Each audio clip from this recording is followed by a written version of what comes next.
안녕하세요. 열린 요양보사교육원 장희연 강사입니다. 이번 시간에 요양보사 국가고시 대비하여 치매 요양보 두 번째 시간 우리 공부해 보도록 하겠습니다. 치매 요양보 두 번째 시간 치매 대상자의 문제 행동 대처부터 살펴보도록 하겠습니다. 치매 대상자분들이 인지만 떨어지는 것이 아니라 문제 행동들이 많이 나타나게 됩니다. 여러 가지 문제 행동들이 있는데요. 그에 대해서 우리가 대처를 잘해야 되겠어요. 그래서 한 8가지 정도의 이런 문제 행동들 대표적인 예들을 보여드리면서 이런 때는 어떻게 해야 되나요? 이런 대처 방법을 우리가 공부를 한번 해보도록 하겠습니다. 자, 첫 번째 문제 행동이 반복적 질문이나 행동입니다. 계속적으로 반복해서 무슨 이야기를 하시는 거죠.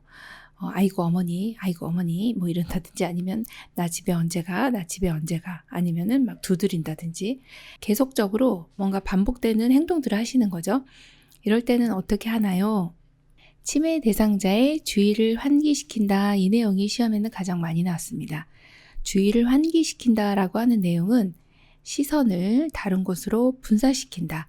꼭 이 반복적인 질문이나 행동에 집중하지 않고 다른 곳으로 이 방향을 전환시킨다는 거죠. 주의를 환기시킨다는 거는 이런 반복적인 행동들을 다른 곳으로 전환을 시켜준다는 말씀입니다. 자, 두 번째는 반복적인 행동이 해가 되지 않으면 무리하게 중단시키지 않고 그냥 둡니다.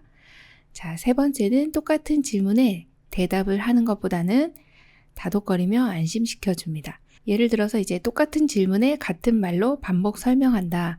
이런 내용은 옳지 않은 내용이죠. 자, 네 번째는 반복되는 행동을 억지로 고치려고 하지 않습니다.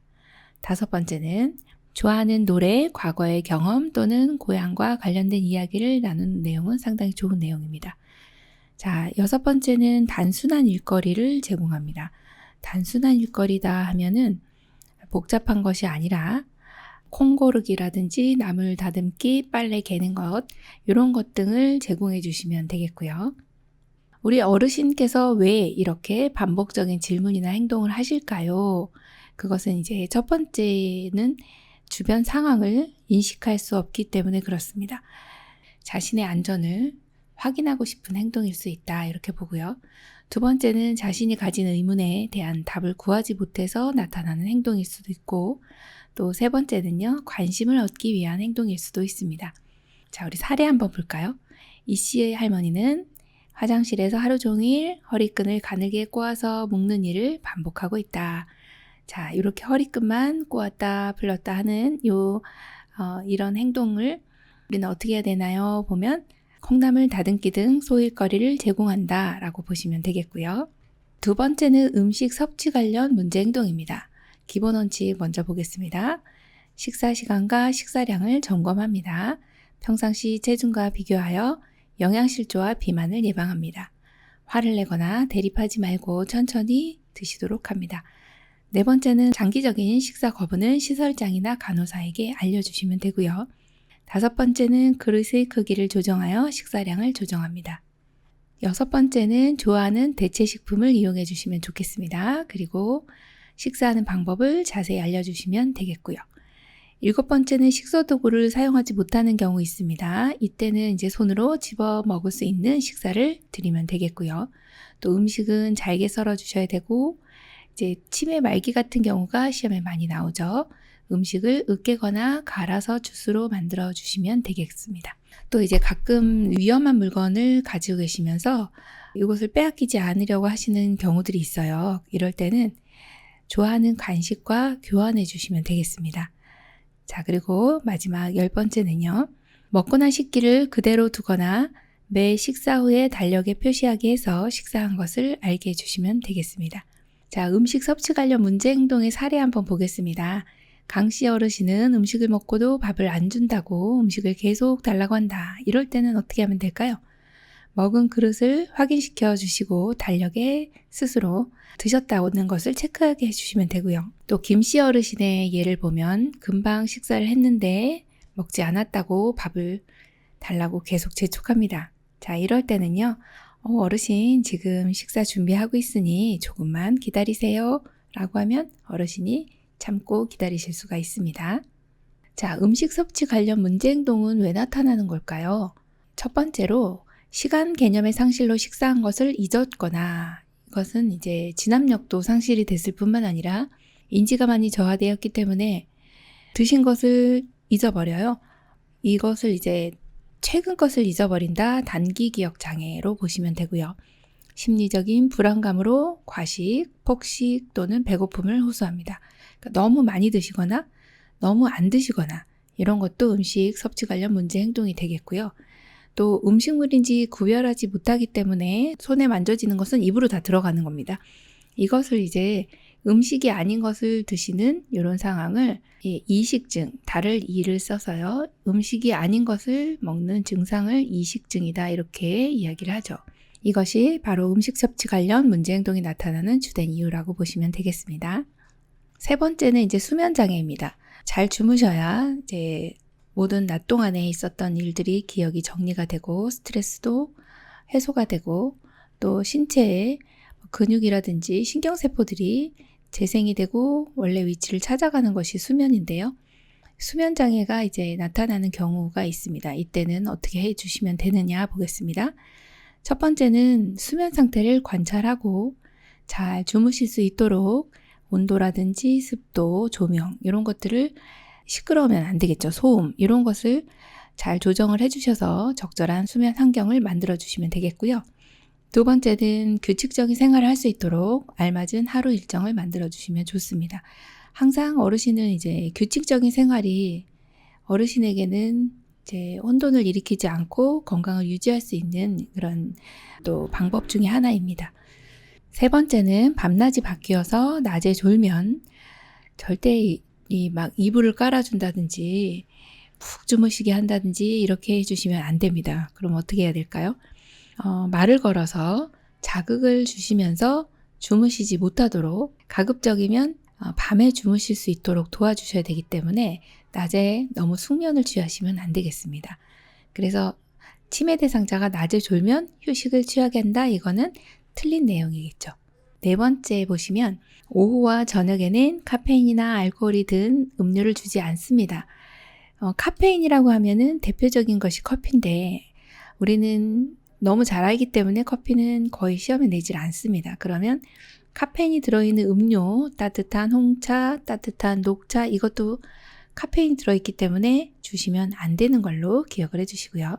다섯 번째는 잠에서 깨어나 외출하려고 하면은 함께 동행을 해주셔야 합니다.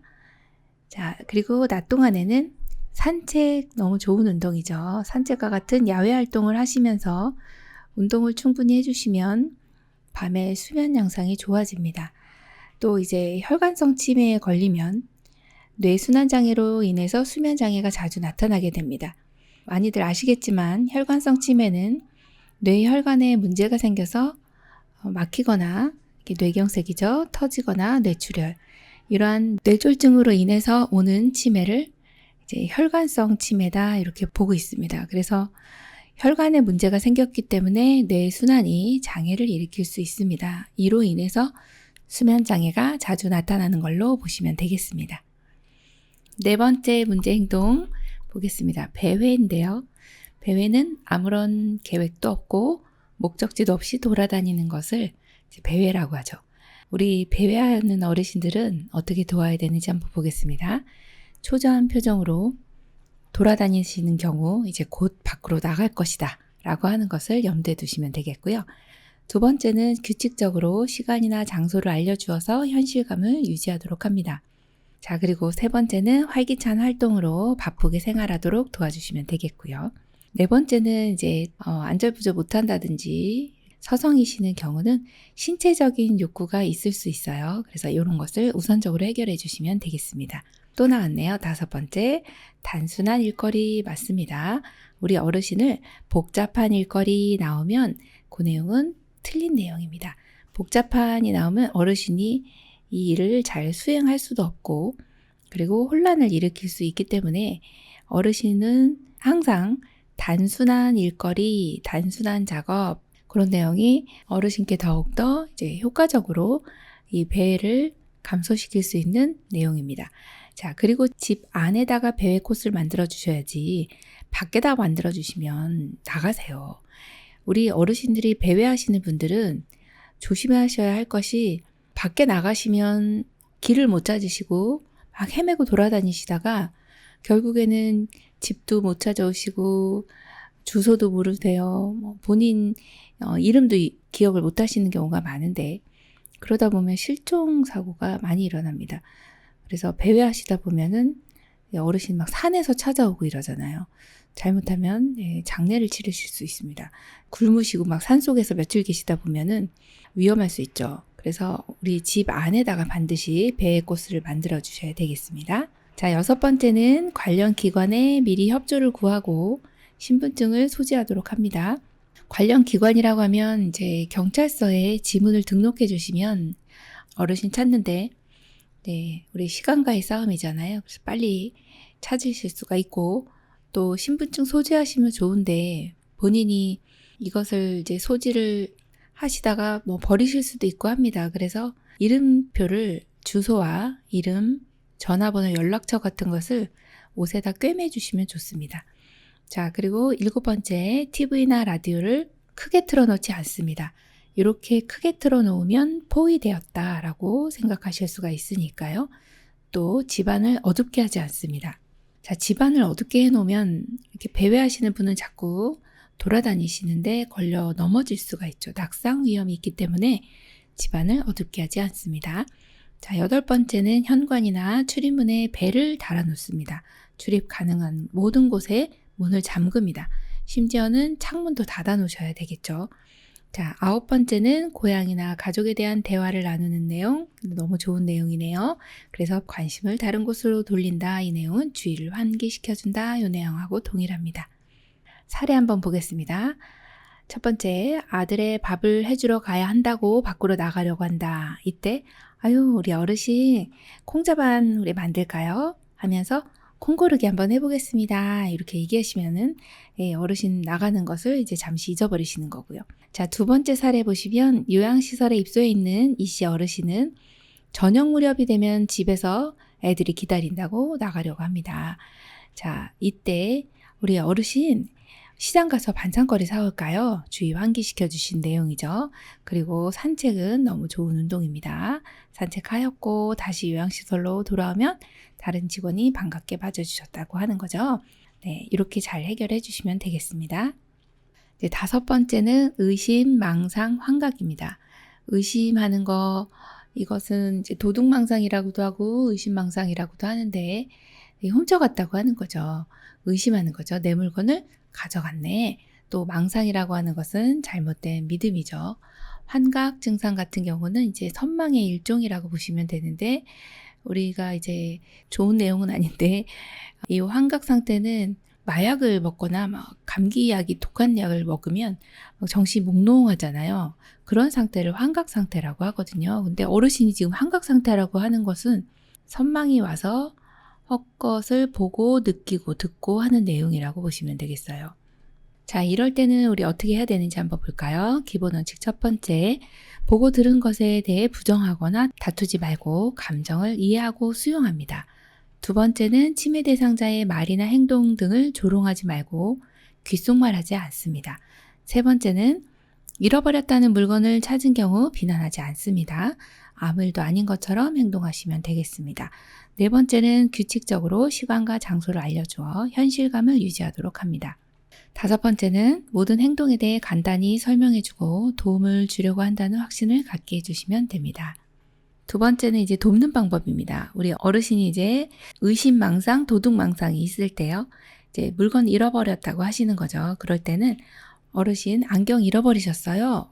그럼 한번 같이 찾아볼까요? 이렇게 해주시면 됩니다. 그래서 함께 찾아보도록 한다. 이 내용 중요하죠. 어르신이 이제 물건을 잃어버렸다라고 하는 것을 인정을 해주면서 같이 찾아보는 노력이 필요한 거죠. 침해 대상자의 의심을 부정하거나 설득하지 않습니다. 어르신, 내가 어르신 안경을 왜 가져가겠어요? 생각을 해보세요. 이렇게 얘기하시면은 어르신이 역정나세요. 그래서 어르신, 안경 잃어버리셨군요. 같이 한번 찾아볼까요? 제가 시어머니를 10년을 모셨는데요. 저희 어머니는 틀니를 그렇게 잃어버리셨어요. 그래서 날마다 틀니를 찾아서 이 방 저 방 결국에는 쓰레기통에서 여러 번 찾았습니다. 그래서 함께 찾아보도록 한다 이 내용 제가 열심히 잘 찾아봤었습니다. 자, 두 번째는 잃어버렸다고 주장할 때 같은 물건을 내어놓아 안심을 시킵니다. 같은 물건을 내어놓되 우리가 찾아주시는 것이 아니라 대상자가 발견할 수 있도록 해주셔야 됩니다. 이제 요양보 선생님이나 돌보는 분이 어머 여기 있네요 하면은 그러니까 가져간 거 맞네 이렇게 말씀하실 수가 있거든요. 그래서 같은 물건 준비해 놓았다가 함께 찾아보면서 어르신이 발견할 수 있게 해주시고요. 세 번째는 침해 대상자가 물건을 두는 장소를 파악해 놓으시면 좋습니다. 자, 네 번째는 방을 지키려고 방 안에 있기를 고집하시면 위험하지 않는 한 방에 있도록 허용한다. 그렇게 해주시면 되고요. 다섯 번째는 좋아하는 노래를 함께 부르거나 좋아하는 음악을 틀어놓습니다. 좋아하는 노래 함께 부르는 내용은 주의를 환기시킨다 이 내용하고 동일하죠. 또 좋아하는 음악을 틀어놓으시면 되겠고요. 자, 의심망상 환각의 사례 한번 보겠습니다. 한씨 어르신이 내 물건 없다, 도둑 맞았다 라고 하면서 한 방에 중증으로 누워있는 박씨 어르신을 지명하면서 의심합니다. 이 중증 어르신, 이 박씨 어르신은 당신 몸도 못 가누시는 분이 이 한씨 어르신의 물건을 훔쳐가시겠어요? 그건 아니잖아요. 네, 이때는 함께 물건을 찾아보자고 하면서 한씨 어르신이 그 물건을 발견할 수 있도록 유도해 주시면 되겠습니다. 자, 여섯 번째는 파괴적 행동입니다. 치매 초기에 나타나서 수개월 내에 사라집니다. 난폭한 행동이 자주 일어나지도 않습니다. 또 오래 지속되지도 않습니다. 자, 세 번째 보시면 규칙적인 일상생활을 하도록 하여 자신의 활동을 예측할 수 있도록 해주시면 되겠고요. 또 네 번째는 한 번에 한 가지씩 제시합니다. 이 내용은 시험에 많이 나왔었죠. 치매 대상자의 전반적인 어르신을 요양보 제공하는 내용하고 동일합니다. 또 단순한 말로 지시를 합니다. 다섯 번째는 이해하지 못한 말은 다른 형태로 설명하지 말고 같은 말로 반복합니다. 여섯 번째 행동이 진정된 후에는 행동에 대해서 질문하거나 상기시키지 않습니다. 또 일곱 번째 신체적인 구속은 해주시면 또 안 되겠죠. 아주 심각한 경우라면은 할 수 있지만 이런 신체적 구속은 가능한 피한다라고 하는 게 맞는 내용이고요. 모든 신체 언어는 위협적으로 느끼지 않도록 해주셔야 합니다. 이런 내용들이 고집이나 심술을 부리려고 하는 것 같아. 우리를 돌보는 사람들을 괴롭히려고 하는 거야. 이렇게 의도적으로 하신 것은 아니에요. 치매에 의한 증상이다라고 하는 걸 이해를 해주시면 좋겠습니다. 자, 아홉 번째는 이상행동을 보이면 질문을 하거나 자극을 주지 않습니다. 조용한 곳에서 쉬도록 합니다. 이것을 가둔다라는 표현을 하시면 안 되는 거죠. 그러니까 조용한 곳에서 쉬게 한다 이렇게 완곡한 표현을 해주시는 것이 좋습니다. 자, 열 번째는 온화하게 이야기하고 천천히 안정된 태도로 움직여주시면 되겠습니다. 자, 일곱 번째 석양증후군입니다. 석양증후군은 시험의 출제 빈도 굉장히 높죠. 치매 대상자가 낮에는 너무 순하신 거예요. 유순하게 지내시다가 어머나 해질녘, 즉 해가 뉘엿뉘엿 지는 시간 7시, 8시, 9시 이 정도 되면 혼란스러워하고 불안해하고 의심하고 배회하고 우울 증상 보이면서 공격적인 성향까지도 나타나는 그러한 증상을 뭐라 하느냐 그러면 석양증후군 이렇게 골라주시면 되겠습니다. 그래서 시험에는 석양증후군일 때 어떻게 하느냐 이렇게 내는 경우도 있지만 대체로 여기에 나와 있는 치매 대상자가 낮에는 유순하다가 해질녘에 불안해하고 배회하고 공격적인 성향을 보인다 이랬을 때는 어떻게 요양보를 제공해야 됩니까? 라고 하는 것으로 문제를 내는 경우가 많습니다. 그럴 때는 석양증후군이구나 라고 생각하시면 됩니다. 첫 번째, 해질녘에는 치매 대상자와 함께 있어야 합니다. 치매 대상자와 함께 있어야 된다라고 하는 이야기는 이렇게 불안 증상이 나타나고 의심, 배회, 자해 이런 증상들도 나타나거든요.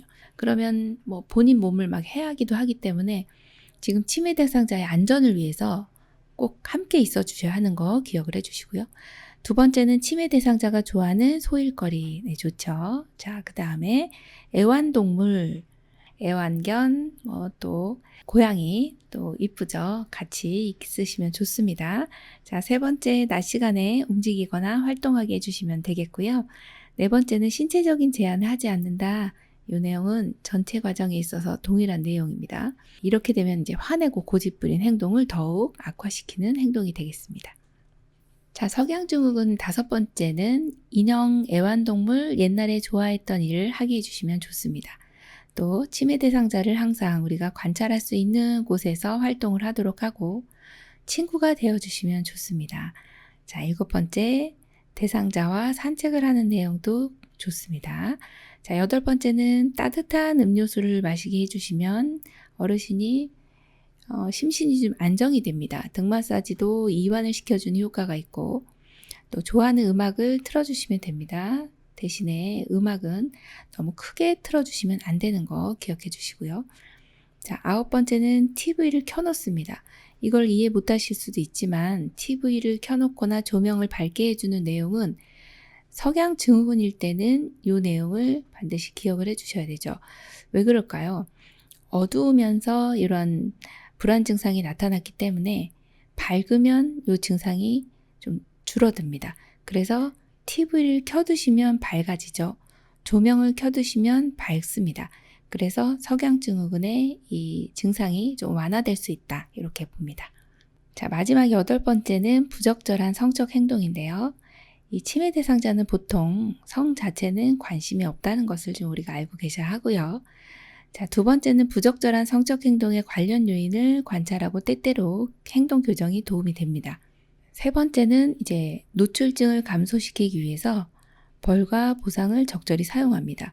벌을 준다라고 하는 것은 어르신 이렇게 노출하시고 만지시고 이러시면 어르신 오늘 이제 활동을 참여를 하시기가 힘드네요.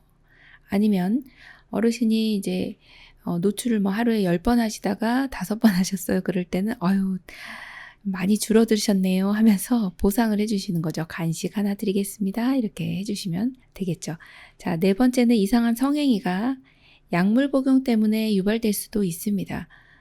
일부 파킨슨 약물 같은 경우는 이런 성적인 욕구들이 올라가게 되거든요. 그래서 그 내용까지 이해를 해주셔야 하고 또 다섯 번째 내용도 기억을 해주셔야 합니다. 서해부라고 하는 이제 생식기에 가까운 부위를 서해부라고 합니다.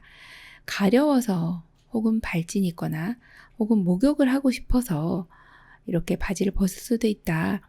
또 어떤 이제 생리적인 욕구들이 있어요. 화장실 가고 싶다든지 그럴 수도 있으니 이 내용은 이 원인이 무엇인가를 좀 우리가 캐치를 해내는 것도 중요하다고 보시면 됩니다. 여섯 번째는 의복으로 인해서 불편감이나 대소변을 보고 싶은 욕구가 있는지 확인합니다.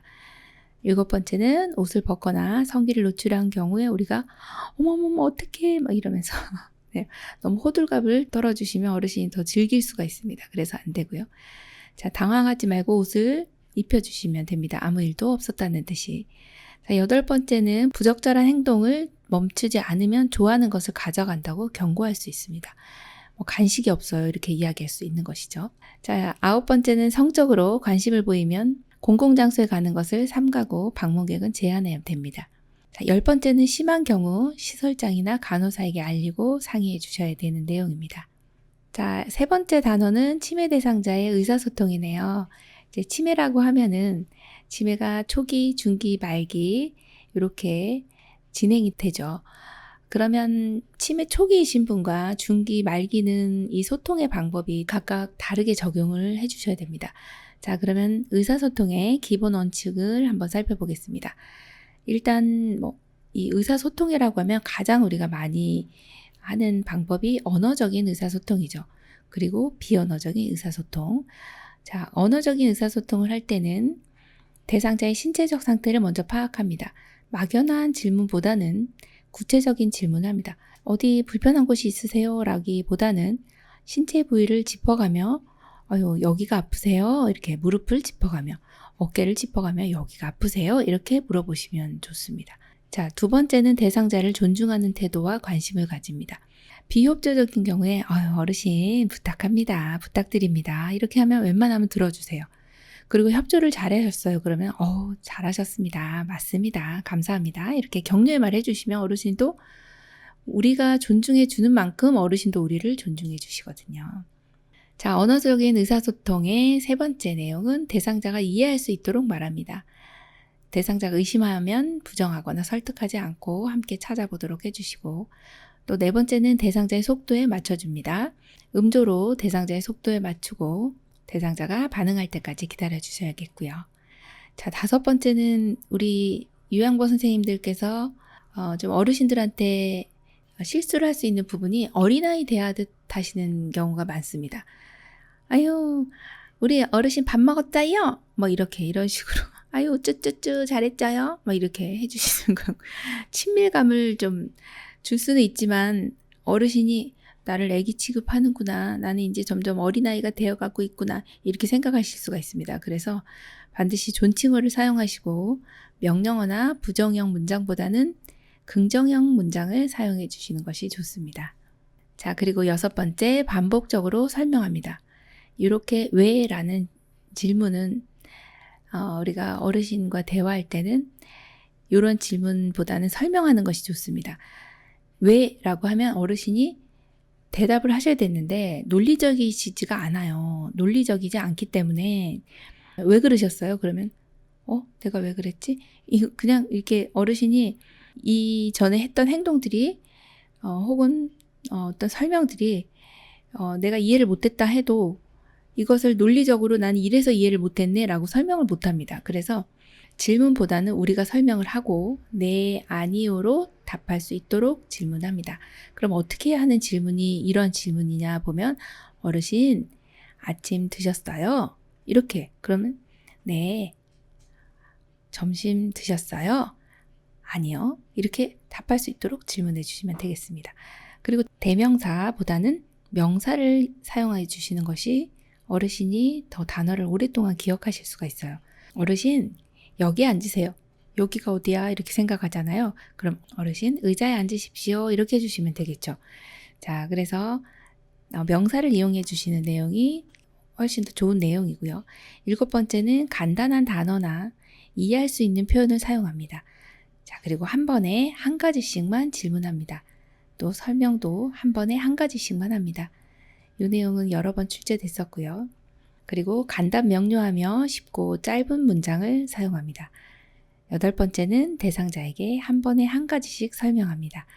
양치질 하시고 식사하신 후에 외출해요. 이렇게 하시면 그냥 외출해버립니다. 그렇게 하는 것보다는 양치하십시오. 이렇게 그 다음에 아침 드십시오. 식사하십시오. 그리고 외출합니다. 이렇게 순서대로 해주시면 되겠죠. 자, 아홉 번째는 과거를 회상하게 유도합니다.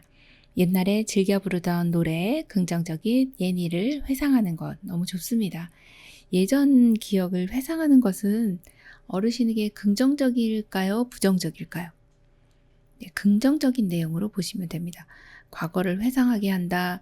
이 내용은 예전 아주 좋았던 나의 과거 리즈 시절을 돌아볼 수 있고 내가 예전에는 이러이러한 일을 했었지. 아유, 예전에 나 이런 노래 불렀는데 하면서 그때를 회상하면 너무 기쁜 거예요. 즐거운 거죠. 그래서 예전 것을 과거를 회상하도록 유도하는 거 좋은 내용이고요. 열 번째는 가까운 곳에서 얼굴을 마주보고 말합니다. 이것은 의사소통할 때 이 원칙을 벗어나지 않습니다. 이 가까운 곳에서 정면에서 그러니까 얼굴을 마주보며 이야기하는 내용은 대원칙이라고 보시면 되겠습니다. 뒤에서 부르는 거 안 돼요. 또 걷고 있을 때 말을 걸어주시면 어르신이 제 방향을 전환하시다가 평형 감각을 잃어버려서 어르신 낙상하거나 할 수 있으니 자, 이렇게 항상 앞에서 이야기한다. 이 내용을 기억해 주시고요. 11번째는 항상 현실을 알려줍니다. 아침 8시예요. 아침 식사하세요. 밤 10시예요. 주무세요. 이렇게 말씀해 주시는 것이 좋습니다. 미래형을 얘기해 주시진 않죠. 이렇게 지금 10시니까 주무셔야 되겠습니다. 라고 하는 내용은 바른 내용입니다. 그런데 이제 아직 10시가 안 됐어요. 그래서 한 9시쯤인데 10시가 되면 주무세요. 근데 10시가 되면은 이제 그걸 기억을 못 하시는 거죠. 그래서 항상 현실을 알려주시면서 어떤 내용을 전달해 주시면 되겠고요. 12번은 일상적인 어휘를 사용합니다. 고향 사투리로 말하는 것도 좋은 방법이 될 수가 있어요. 그래서 제가 이제 충청도 어르신은 아유 그래슈 이렇게 말씀드리고, 경상도 어르신한테는 내가 경상도 가인 아닙니까? 막 이렇게 얘기를 하고, 뭐 전라도 분한테는 그랬단께 뭐 이렇게. 그래서 팔도 사투리를 다 했던 기억이 납니다. 유행어나 외래어, 낯선 어휘 등은 사용을 안 해주시는 것이 좋겠습니다. 자, 의사소통의 기본 원칙 사례를 한번 보겠습니다. 할머니가 할아버지에게 10시 되면 병원 가야 하니까 양말 벗으면 안 돼요 라고 말했다. 그런데 설거지하는 사이 할아버지가 병원에 간다고 집을 나서서 길을 잃고 말았다. 아이고야. 자, 한꺼번에 여러 가지 말을 하면 왜 그럴까요? 혼란이 찾아옵니다. 그래서 정보를 전달할 때 한 번에 한 가지씩 한다. 그 내용 기억해 주시고요. 자, 사례 두 번째 보시면 산책하고 있는 어르신에게 반대편에서 할머니 안녕하세요 뭐 반가웠는데 라고 인사를 하자 어르신이 갑자기 길을 건너려고 해서 사고를 당할 뻔하였다 라고 되어 있죠. 자, 치매 대상자는 적어도 1m 이내에 가까이서 눈을 보면서 말을 걸도록 한다. 사실은 치매 있으신 어르신뿐만 아니라 어르신과 대화할 때 이 원칙을 기억을 하셔야 되고요. 잘 못 보시는 분, 잘 못 들으시는 분, 또 치매 어르신, 어떤 어르신의 경우라도 다 정면에서 이야기한다. 이 내용은 기억을 해주셔야 합니다. 자, 이제 언어적 의사소통이 끝났고요. 비언어적인 의사소통이 있는데 이제 메라비언의 법칙이라고 해서 언어적인 의사소통 못지않게 비언어적인 의사소통도 어르신과 소통할 때 상당히 중요한 부분을 차지한다고 되어 있습니다. 손짓, 발짓 또는 소리를 사용합니다. 난청 대상자는 잘 못 들으시기 때문에 이렇게 바디랭귀지를 해주시면 되고, 자, 시각장애자이신 분들은 보실 수가 없으니 소리로 표현을 해주시면 되겠습니다. 두 번째는 언어적인 표현 방법과 적절한 비언어적인 표현 방법을 같이 사용해 주시면 좋겠죠. 자, 세수했는지 물어볼 때 세수하는 동작을 보이면서 질문해 주시고, 식사하셨습니까? 라고 여쭤볼 때 이렇게 밥 먹는 이 몸 제스처를 해주시면 어르신이 더 잘 이해를 하시죠. 자, 그리고 세 번째는 신체적인 접촉을 사용합니다. 손이나 어깨를 감싸는 등의 신체 접촉은 좋습니다. 그럼 어르신이 이제 마음의 안정을 찾으실 수가 있어요. 이렇게 편하게 대화를 하실 수가 있는 거고요. 자, 네 번째는 치매 대상자의 비언어적인 표현 방법을 관찰합니다. 얼굴 표정, 눈빛, 손과 몸의 움직임을 봐주시면 되겠습니다. 다섯 번째는 필요하면 글을 써서 소통하는 내용도 좋습니다. 주어를 포함해야 하고 요점을 명확하고 간결하게 해주시고요. 여섯 번째는 언어 이외의 다른 신호를 말과 함께 사용해 주시면 좋습니다. 손가락으로 물건을 좀 가리켜 주시면 좋겠고요. 또 일곱 번째는 대상자의 행동을 복잡하게 해석하진 않습니다. 어르신이 하는 모든 행동이 뭔가 의미가 있을 것이다 이렇게 생각은 안 하셔도 되겠습니다. 자, 단계별 의사소통의 문제는요. 이제 초기이신 경우는 사용하는 어휘수가 점차 줄어듭니다. 대화의 주제가 자주 바뀌어요. 물건이나 사람의 이름을 부르는 것이 어렵고 자주 확인합니다. 설명을 요구합니다. 또 과거, 현재, 미래 시제를 올바르게 사용하는 것을 어려워하게 되는 것이 초기이고요. 중기가 되면은 일관성이 없어집니다.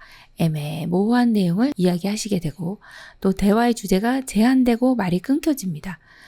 또 이제 불특정 다수를 지칭하는 용어, 이거, 그거 뭐 이렇게 말씀하시게 되거든요.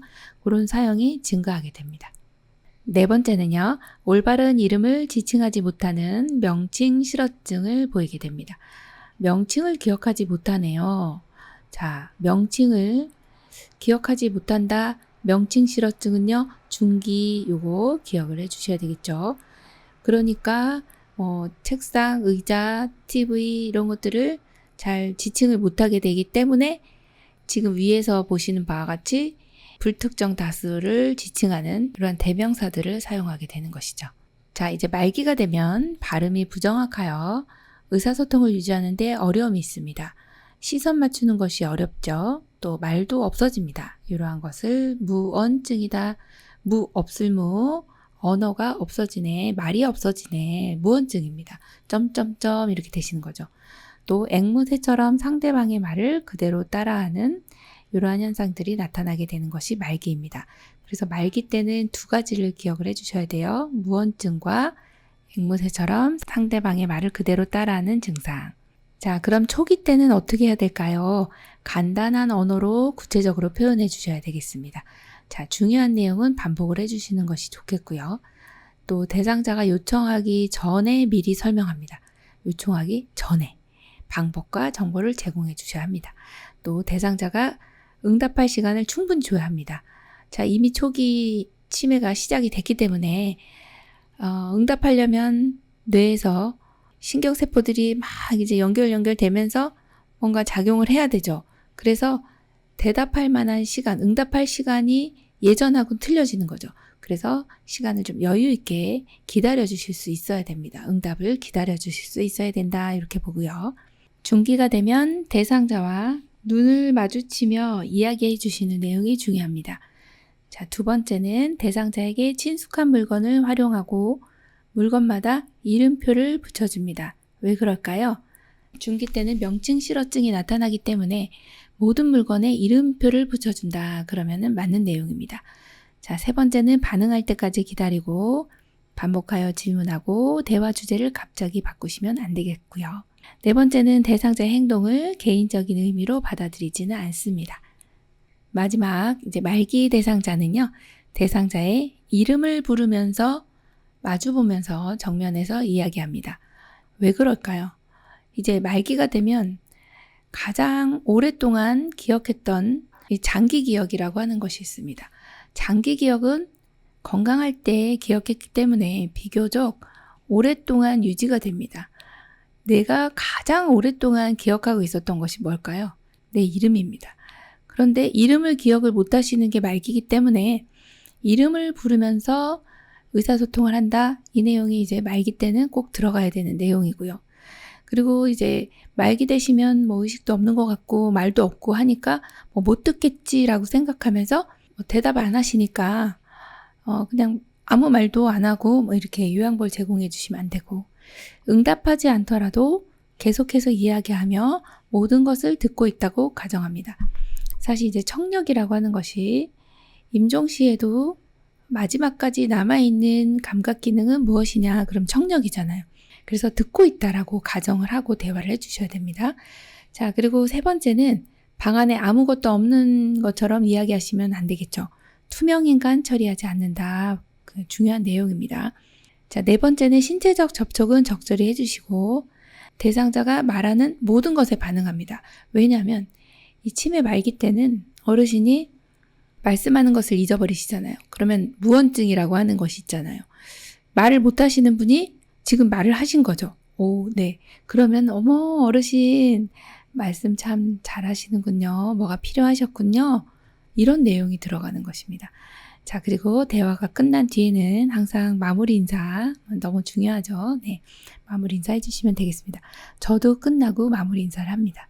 요양보호사 국가고시 대비하여 치매 요양보 두 번째 시간 네, 열심히 공부하셨죠? 시험에 출제 많이 되는 만큼 또 열심히 공부하셔서 시험에 많은 도움 되시기 바랍니다.